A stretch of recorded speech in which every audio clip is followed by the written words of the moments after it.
যারা এখনো দোদুল্যমান আছে, কোন দিকে যাই কি করি, ওই যে আমার বিএনপির বন্ধুরা তো টাকা দিচ্ছে, শোনেন না, টাকা দেয়। একদিন এসে বলে তোমরা ভোট চাই আসো, 10 বাড়ি যাও, এই নাও 200 টাকা। মানুষ জন বিক্রি করতে জানে, কিসেন বিক্রি করার মতো।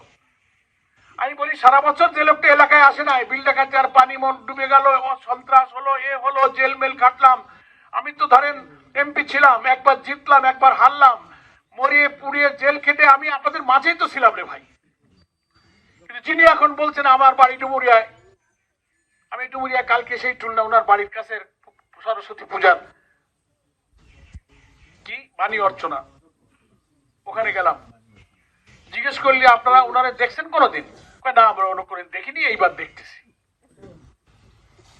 সারা বছর তোমরা দুঃখ কষ্ট অভাবে খোঁজ নিলে না, ভোটের আগে এসে 500 টাকা 1000 টাকা দিয়ে আমার রায়টা, আমার বিবেকটা কিনে নেওয়া, এটা কি কোনো বিবেকবান জ্ঞানী সৎ মানুষের পক্ষে সম্ভব?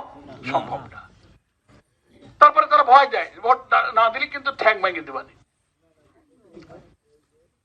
আর যিনি আসছেন তিনি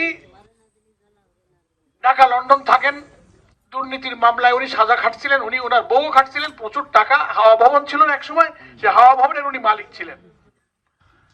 টাকার তো কোনো হিসাব নাই, যেভাবে বস্তার মুখ খুলে দিচ্ছে খালি সরাই দিচ্ছে, খালি গুনার টাইম পাচ্ছে না। থানার নেতার এত হাজার, ইউনিয়নের নেতার এত হাজার, ভোট কেন্দ্রে এত হাজার, এভাবে টাকা বিলি করছে। তো আমরা কি এই অবৈধ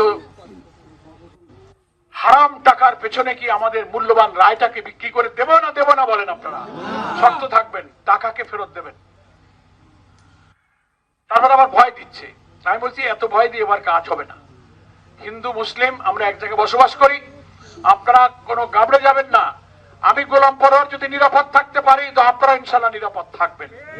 আপনাদের বিপদে আপদে আমি ইনশাল্লাহ পাশে থাকবো, কোনো হুমকি তো হবে না। আমি স্বরাষ্ট্রমন্ত্রীকে বলেছি, সেদিন ডিসির ঘরে মিটিং করে বলেছি, নতুন এসপি আসছে তাকে আমি বলেছি, তারা বলছে স্যার কোন হিন্দুকে যদি দল করার কারণে ভোট দিতে হুমকি দেয়, তার নামটা থানায় দিতে বলবেন, থানা যদি না নেয় আমার কাছে দেবেন, আমি দেখব। সবাই এবার কঠোর আছে, ভয় দিয়ে কোনো। শিয়া বাটার ও ভিটামিন ই সমৃদ্ধ লিলি বিউটি সোপ, তারুণ্যময় উজ্জ্বল ত্বকের জন্য।